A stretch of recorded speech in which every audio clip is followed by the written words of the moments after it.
Coming up today on Locked On Texas Tech, Matador Mob Mailbag. Questions from the insiders as it relates to Red Raiders and Wildcats, Chris Level road game headgear, and Sydney Sweeney body wash. Next on Locked On Texas Tech.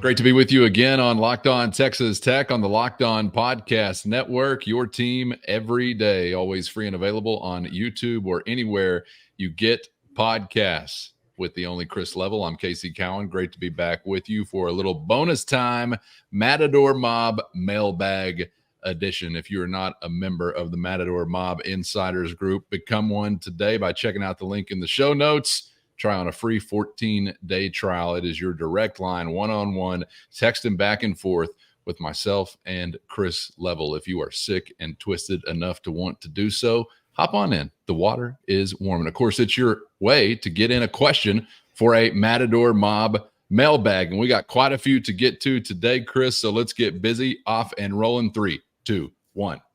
We begin, Chris, on the defensive side of the football today with this sort of what-if question from our guy Carson, who says, a little late to the party, but how big of an impact would a healthy Adederay and or Dylan Spencer make on our pass rush? Additionally, can we expect guys like Eddie Smith, Cheetah O'Feely, Isaiah Crawford, Charles Anderson to contribute here after another year in the strength program? He says he appreciates us. No, we appreciate you, Carson. Thanks for being out there. So he asks about the what if with Spencer and Adederay now, then mentions some future guys. So take it however you want it. Yeah, thanks, Carson, for being part of the M&M club there. Adederay would have made a pretty significant impact to me. I think he's starter. I think he's very good, established, experienced player. I think everybody else you're asking me about, Spencer included, is a bit of a crapshoot. I think Spencer, tons of potential. I think he had lost some weight, needs to add a lot. I think that his injury is fairly significant. So don't know what that looks like. That's unfortunate, but he's a guy that unfortunately will probably, I think Joey's kind of talked about this on his coach's show and kind of hinted at, we'll kind of, maybe not see him until next August type thing. I mean, so that may be this season, spring, everything before he kind of works his way back, gets cleared and all that. So you hope that is what we end up seeing. The other guys you're asking about are a lot of the red shirts, Crawford, O'Feely, Anderson, on and on it went. Odds are yes, but which one is it? That's the hard part, because I think O'Feely was just the scout team player of the week. This was a big-time recruited kid, big-time measurables, looks the part. It's just, some of these kids don't know what they're doing yet, and they need more time. And you've got good young pieces that are playing, but they're also still in their figuring it out mode. You got a lot of, like Adederay, the one thing about his injury, he never had a redshirt year. You had to press him into duty as a true freshman. He played quite a bit last year, and every bit of last year was with a shoulder injury, and he just played through it, got that cleaned up. So this is going to be the first time that he's going to get a redshirt year, and I think the first time that Adederay will actually get a spring football as well. So Isaac Smith has missed a ton of time. Esther's has been kind of a steady guy, but he's missed most of the season. Harvey is a young player that is just now getting his chance, and he's missed some time this year. I feel there's more, but I mean, you get what I'm saying. So a lot of this group theoretically will be here for the next, you would hope really 2 full years. You really shouldn't lose much there at all. And that's fun to think about when you start thinking about depth and increasing competition, because you're trying to get the most out of guys. Like, man, we got a guy over here that'll do it. So if you're not going to do it, that whole deal. So that's an interesting group, but it's a lot of potential not yet realized, and hopefully The realized part is we're on the brink. Yeah, no doubt about that. A prime spot. Everybody in the country wants good guys at that spot, and hopefully some will rise from that group to be impact players. All right, appreciate the question there, Carson. Next question comes from a nameless Matador Mob insider. So if you want to add your name to the number there, we'll shout you out next time. But yes, or she asked this question. Everyone knows how good Taj Brooks is, how important he is to the team. But could the team benefit from giving another running back more reps, as in a change of pace or giving Brooks a rest? Says, I know the goal is to win this year, but I'd also feel better going into next year with a running back who has had more meaningful games. Thought this was interesting too, Chris, because particularly in the case of Cameron Dickey, what we've seen from him has been really encouraging. I mean, he's really looked the part and looked like, the speed of the game is not too much for him necessarily, but I got to admit, I have also been a little bit surprised as we've gotten just a little bit further into Big 12 play that we haven't seen him a little bit more. So what do you think about that spot in general?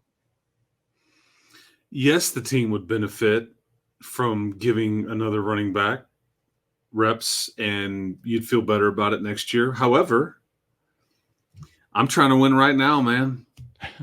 Everybody's trying to win right now. And it's that you got a guy on each shoulder going, okay, well, you're doing the right thing. You're developing a young guy, and you're getting yourself some experience for next year. And then the other guy's over here telling the other guy on the shoulder, you freaking idiot. You got 28 sitting over here. Why? You're going to get your quarterback killed. You've got a guy that's maybe the best at his position in your league and one in the country. So that's the internal battle. They all know that you, of course, you want to get somebody else in there and spell him so he'll last. But when all these close games start getting played and it's nip and tuck, and you throw it to Cameron Dickey on third down and he drops it, you're like, that's the thing. I don't know what the right answer is. The reality is, I get the development. I get the trying to be better for next year, but you are trying to win on this Saturday, and everybody that would be watching this, I would guess, is all about that too. And we hear from you when it doesn't go well. So that's the internal dilemma with the guys on each of Kenny Perry's shoulders, who's in charge of who needs to go out there.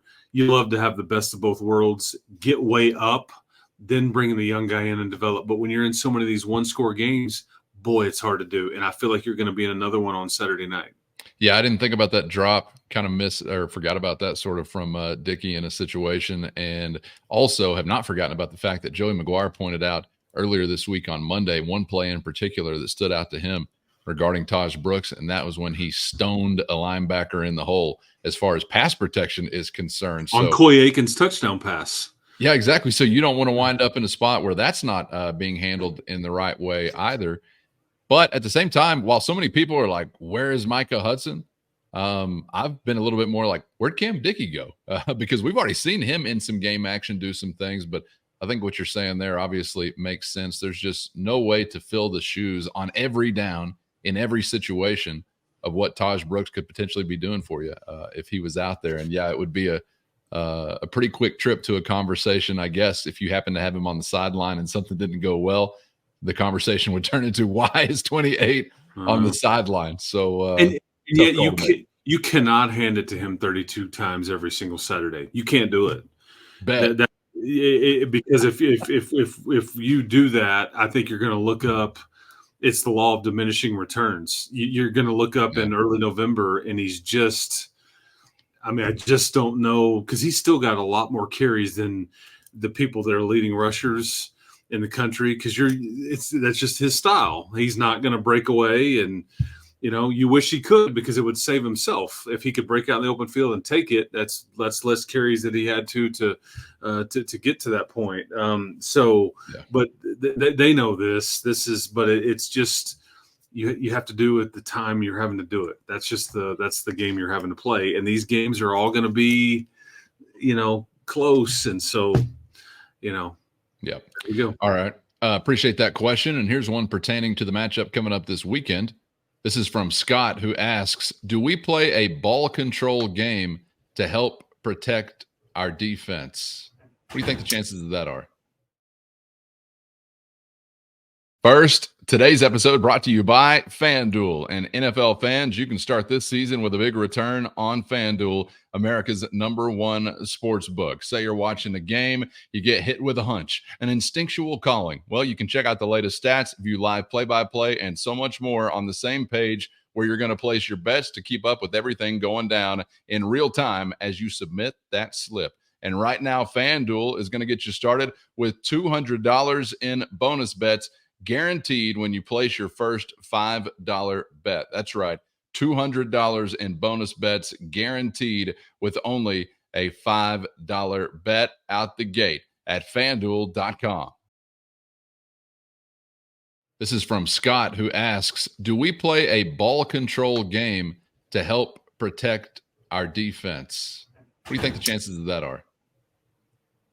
I think this game is built to be – I think this is a 34-27, 34-31, 27-24 type of game. I really do. I don't know if you're quite good enough to put up a gazillion points against these guys at their place. Maybe you are. I don't know if Arizona is really built to also just, unless you just have a meltdown and help them do this by turning it over the short fields or whatever, which I don't think you will do.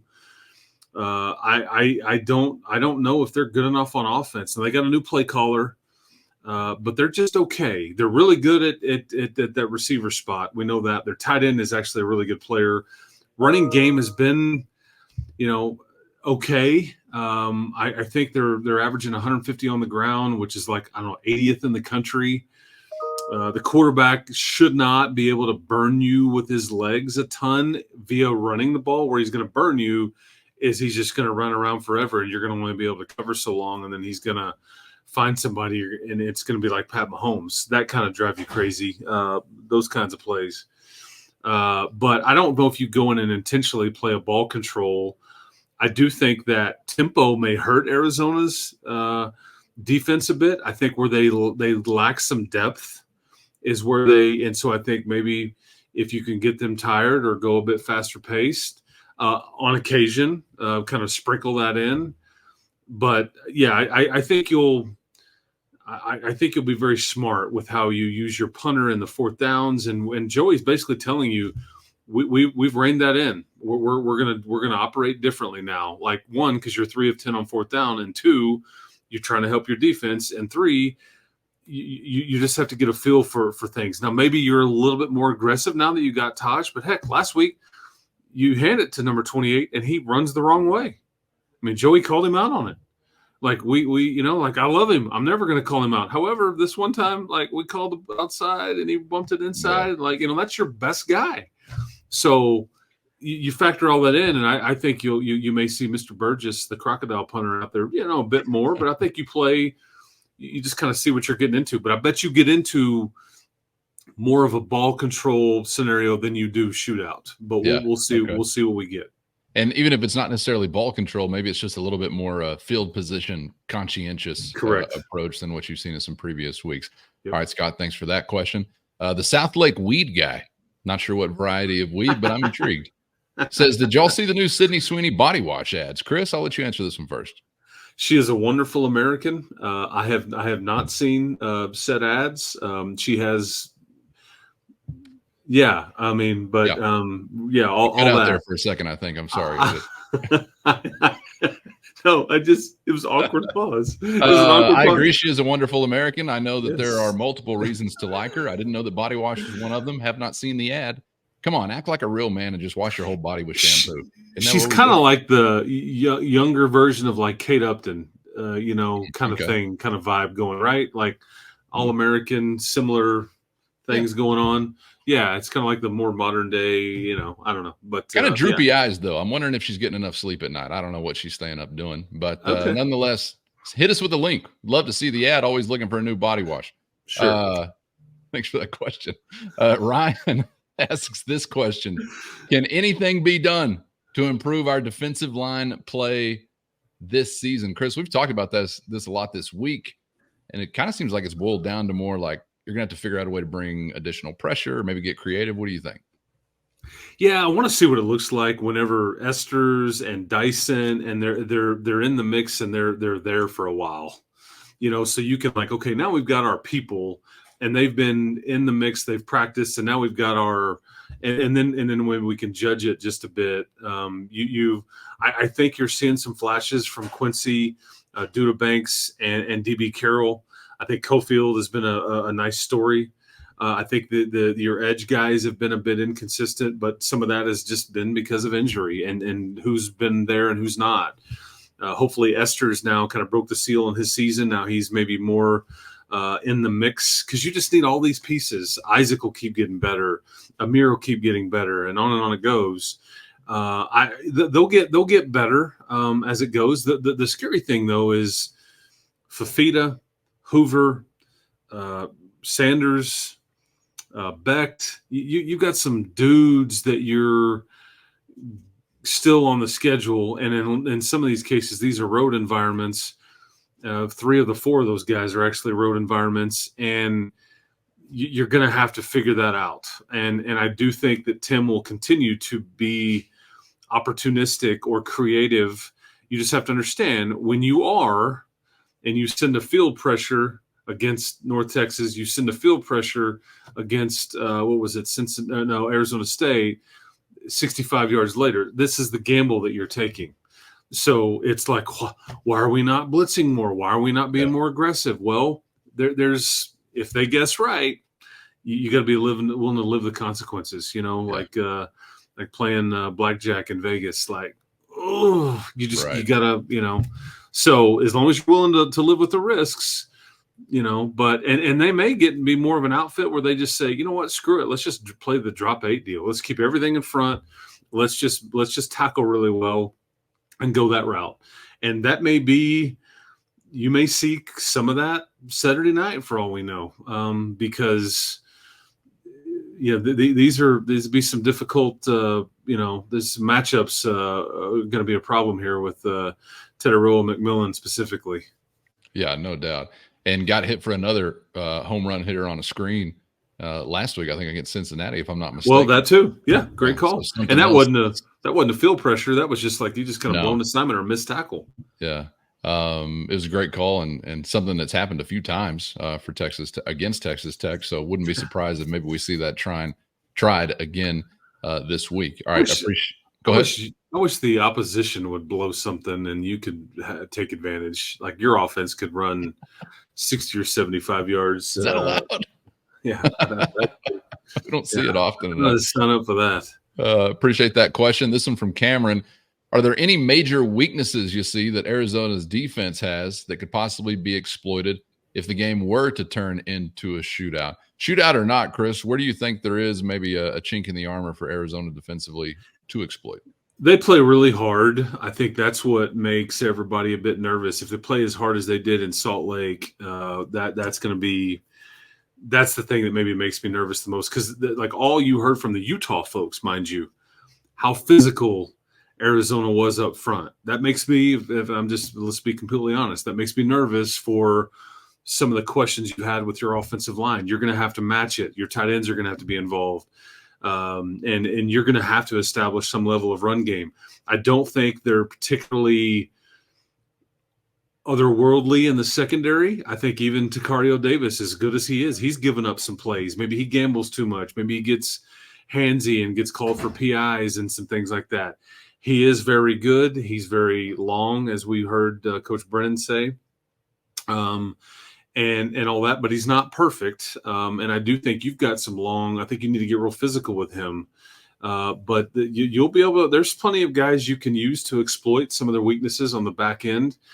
Where they're probably stronger is more up front. It's very similar to Arizona State in that they don't have the individual pieces like Cincinnati did, but as a group in total, they're pretty solid.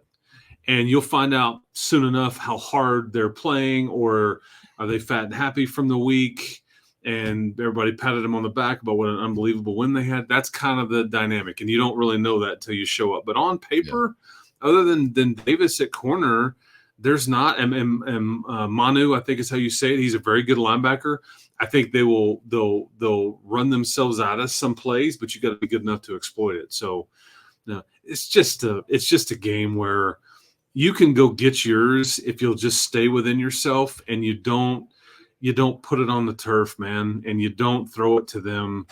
You got to be a little bit patient, but that all goes within if you're still in the game and you're not down, 14-17 early, and then it's like, okay, now we gotta get into some of this, take a few more chances. Yeah. Okay. Thank you for that question. This one from Ryan, a two-parter. Over under on Taj rush yards for the Arizona game, more than 100, less than 100. He's saying over. Yeah. And how often do you think about the Roman Empire? First, today's episode brought to you by Gametime. Never sweat buying tickets to your favorite event again with Gametime. It's always a breeze using the Gametime app where you're going to find the best last-minute deals, and I love being able to scout out a view from any seat before pulling the trigger. And of course, you're always doing it at the lowest price guaranteed. Gametime has deals on tickets right up to the start of the event and even an hour after it begins, which means you can finish off that final brat, that final beer at your own pace at the tailgate, because Gametime is the place to find last-minute seats to any event. Gametime gives you the fastest and easiest way to buy tickets, but not just fast, also secure and simple to use. So right now, download the Gametime app and create an account and use our promo code LOCKEDONCollege for $20 off your first purchase. Terms do apply. Again, create an account and redeem our code LOCKEDONCollege for $20 off. Download the Gametime app today for last-minute tickets at the lowest price, guaranteed. A two-parter. Over under on Taj rush yards for the Arizona game, more than 100, less than 100. He's saying over. Yeah. And how often do you think about the Roman Empire? Yes and never. Okay, fair enough. And I'm going to say yes also.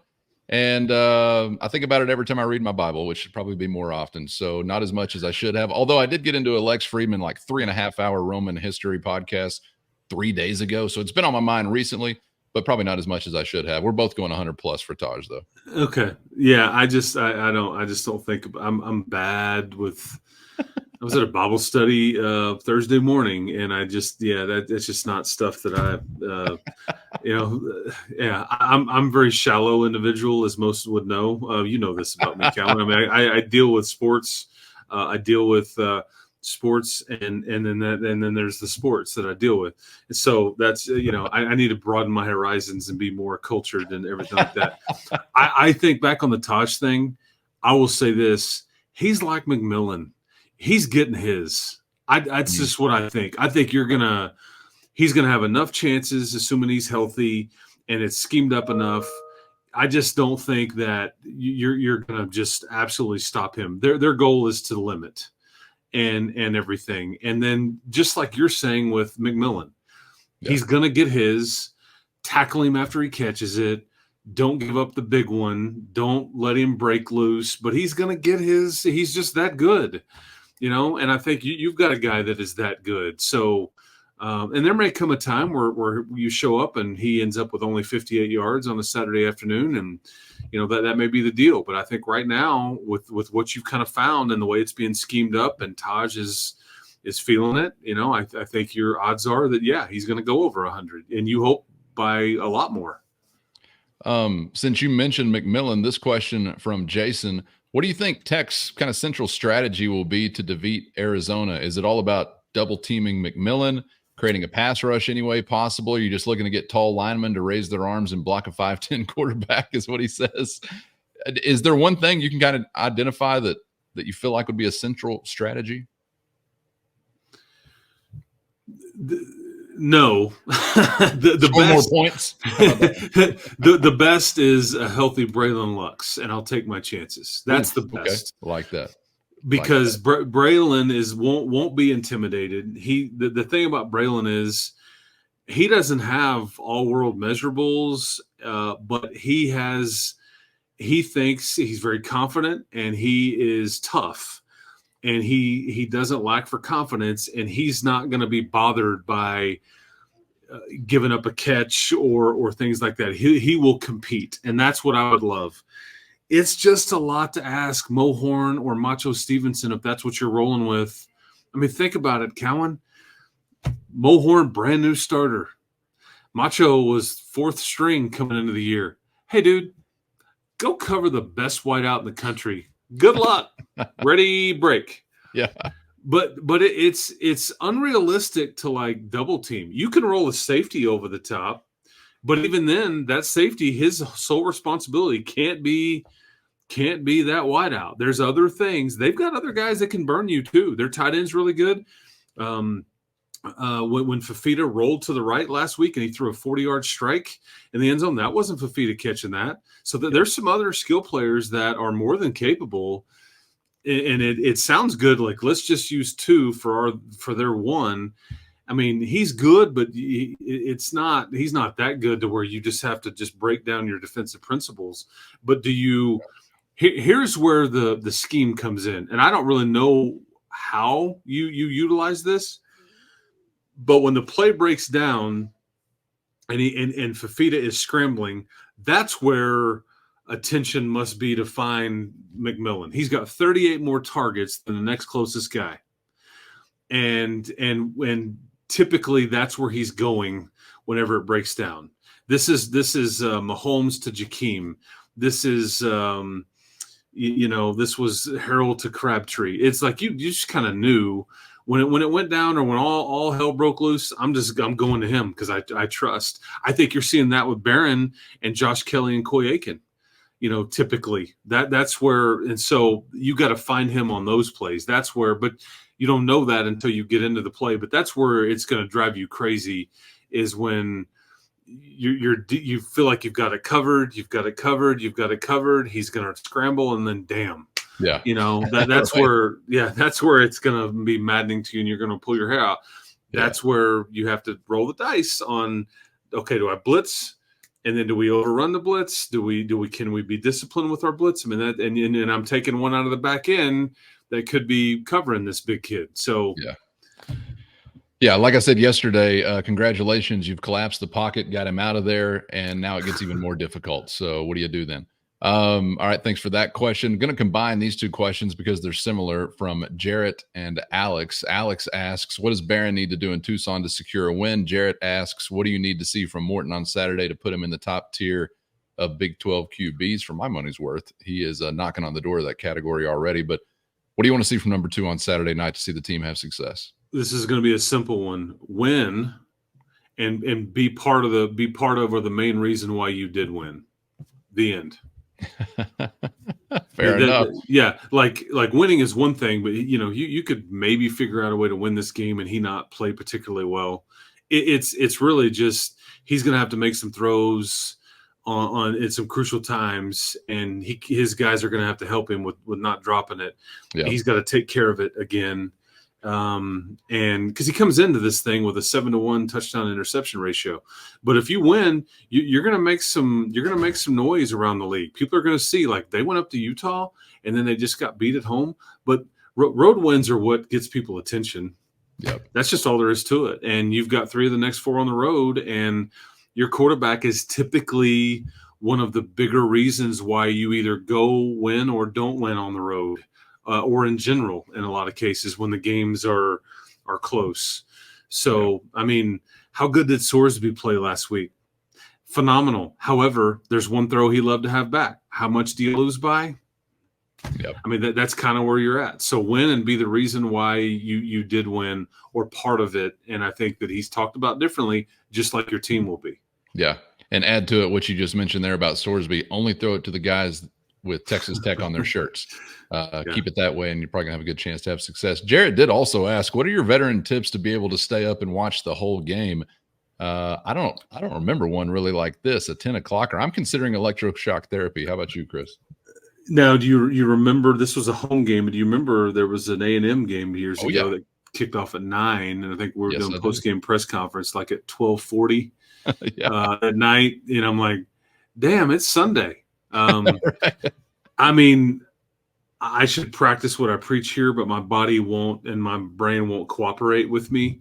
But it should involve a nap if you can swing it. I just wish I could turn it off.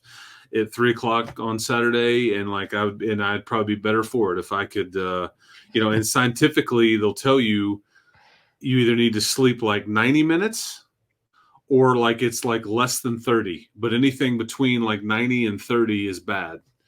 I don't know why. That's just some scientists that felt power naps don't work. I'm telling you that right. They okay. don't work. I've never felt better after a 15 or 30-minute nap. Yeah, and I just that's just my I wish my body would cooperate a little bit there and kind of. But my problem is I'd probably be trying to take a nap and there's all this football on TV at the time. I know you're not going to go to sleep, and I'm wanting to consume it. So there's only so many college football Saturdays. We ain't going to sleep.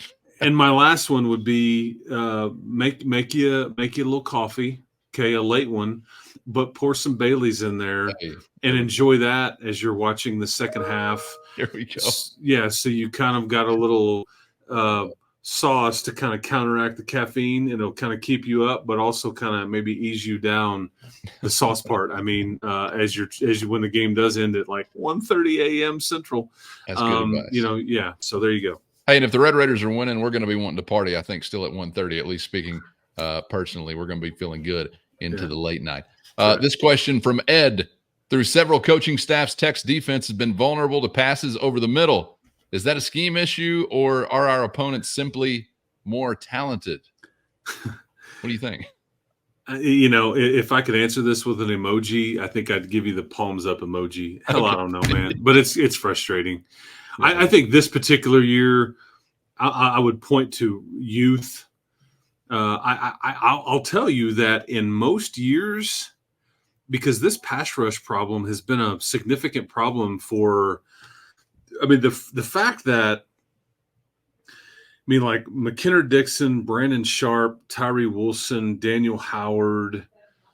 I'm trying to think of some of your better sack guys. That's typically, we always do play these games in the summertime. Like, man, if you could give this particular edition of the team one thing or a guy from the past, what would you give it? Yeah. And there's a lot of times, you typically you can go to a receiver or a QB or this or that. I mean, there's been a lot of times in the last 10 or 15 years that I would say an elite level edge pressure guy, because you just don't have any sometimes. I think you've got a lot of guys in the oven right now. You're trying to figure out which one will be, is going to make the bell go off and like, okay, he's ready. Let's take him out of the oven, turn him loose. Right. But that's as much of the reason as anything, because you lose guys, but so much of it you just can't consistently put pressure on the opposing quarterbacks, and that spreads back to coordinators and coaching changes and all that stuff. It's been a consistent issue. And this year, I'd say that is, but then you've got a lot of youth and inexperience on the back end too. So yeah, true. And we'll see about Chapman Lewis come Saturday night, because that concerns me a great deal. Never saw him come back. He's your best safety, arguably. That worries me on the back end for Saturday night if he can't go. Fingers crossed on that. Joshua, just down to our last few here. Joshua says, I'm thinking through the road struggles. How is it that we seem to be so good at bowl games? Would seem harder at a neutral site, less crowd enthusiasm to get up for the game, but we have rocked those under McGuire. Any thoughts on using some of that methodology to get us going? Not quite the same, right? A road conference game versus a bowl game. What do you think the difference is? It's not. I think Joey has a really good couple things there. Joey has a really good way of making it very meaningful for his team. And so I think in some of these games you've shown up as the team that was most excited to be there and cared the most and committed to it the most. And then I think you have a month to prepare. We see a lot of different bells and whistles, specifically on offense. And like last year, I think Barron had a full time to heal up. That certainly helped. Like you lost some guys via the portal, but Cal lost more. But I think it's the approach to those games as much as anything. I think you showed up ready to hammer and punch Ole Miss right in the mouth. Same with Cal. And we'll see kind of. So in those instances, I think that plays into it a lot. I feel like you've got more momentum in these games, or carried it into. And the road thing is just going to be a deal until it's not, until you can figure out a way to take your show on the road, not beat yourself, and establish good defense, establish your run game, things like that, and keep a quarterback healthy. We'll keep spinning the wheel. It's hard to win on the road. It's hard to win, period. Yeah. But at some point they're going to push through. I really believe that, and I would love for it to be over the next month, because that means we'll be having some fun conversations if you can. Because I would say this to you, Cowan, what the next 4 games are. 3 of the 4 on the next are on the road. You got a bye week mixed in. If I tell you can go 2-2 in that stretch, would you take it? 2-2. Because that means you did win one of these on the road. Any That's of these right. wins are going to be meaningful. I'm assuming your Baylor home game would be 6-3 overall. I think I would take it. You would be what would that make you in the league right now? You would make you 4 and what would that be? 4-2, 4-2 in the league. I don't know if that's good enough to get you to Arlington. Probably but not. Yeah, and most people are going to go, heck no, I wouldn't take it. We got to win some of these. I mean, but that's a realistic way to look at it, because you won't be a favorite in any of these road games. And the Baylor game is going to be tricky, because they're either going to come in with a coach that if they don't win, they could get fired, or their back will be completely against the wall, and or you may get a coaching change coming into that game, and they'll be all renewed and all. It's going to be tricky, especially with the history with Joey. So as you look at it. Okay, 2 more quick hitters from let's see, this one from Claire, and Chris hasn't sat in the stands in a million years, so I don't even know if this one is applicable to you, but a go-to stadium snack? You get a chance to snack on the sideline? I'll tell you what I do on the sideline, and it's not stadium food, but I just have an Uncrustable. There we go. I think it's like of champions. It's freaking money, and it's just the perfect little hit. It's like inject it right into my veins, right? I mean, it's the portion is correct. I've been trying to cut, get back to my fighting weight, and it's just a perfect perfect little hit there. So that's what I would say. If I was in the stands and I could partake, I'm going to go find the best sausage, tortilla, and brown mustard concoction that I can find, and then I'm gonna be done. Yeah. My methodology when I was in the stands, Claire, is when my wife asked me if I want to go to the concession stand, to say, hell no, we're in the middle of the drive. What are you, crazy? And then she'll say, well, do you want anything? And my mind will be so concentrated on football, I'll say no, because I can't think of anything. And then she'll go and she'll come back, and then I eat whatever she has, which is a pretty wide net we're casting there, usually a pretty wide variety. So that's my methodology. Final question from Cody. Thanks for the question, Claire. Cody says, how many dang hats does Casey own? Some stats on cowboy versus ball caps would be appreciated. I own just enough to get her done, my man. And are you really even a man if you don't have a huge hat rack beside your garage door with about 60 hats, only of maybe 5 or so you actually wear? It just seems like that was a requirement whenever I was growing up. So I keep plenty. I use fewer. Chris, do you know how many hats I own? This question was maybe for you. I don't know if I jumped in there or not. I have no idea how many hats you have. I have way too many. We need to start having giveaways for some of these hats that I've got. I've got really cool tech hats that people have given me or whatever. I never hardly wear any of them. Yeah. I just am not a hat guy. I did wear them on the road games last year because I was trying to switch up the mojo, like it has anything to do if I wear a hat or not. Oh, it matters. And I've thought about it for a Saturday night, like kind of just wearing the hat. I haven't decided what I'll do. I think this year, maybe to switch it up even further, you go skull cap. Let's get you in a do-rag or something like that and see if that works out. All right, man. Appreciate the bonus time. Thank you so much for all the questions out there from all of our Matador mobsters. You want to be one of those, check out the link there in the show notes. Try on a free 14-day trial. It's your direct line to Chris and myself. And your some days. Sunday, to get a question into the mailbag episode. As I get closer to the weekend, I vary a little bit. I've become a totally different animal. Chris, thanks for the time, man. Absolutely enjoyed it. These are really fun to do. I always enjoy the rapid fire and bouncing around a little bit on all this stuff. So appreciate it. Keep them coming, and we'll do one of these another time. I guess maybe next week. But that's right. Guns up. I'll talk to you from Tucson. Get subscribed on YouTube or anywhere you get podcasts so you never miss an episode. Hit us with that body wash link. Don't forget that. We want to make sure our research is thorough. Thanks for the time. We appreciate you being out there and hope to see you back for the next round on Locked On Texas Tech.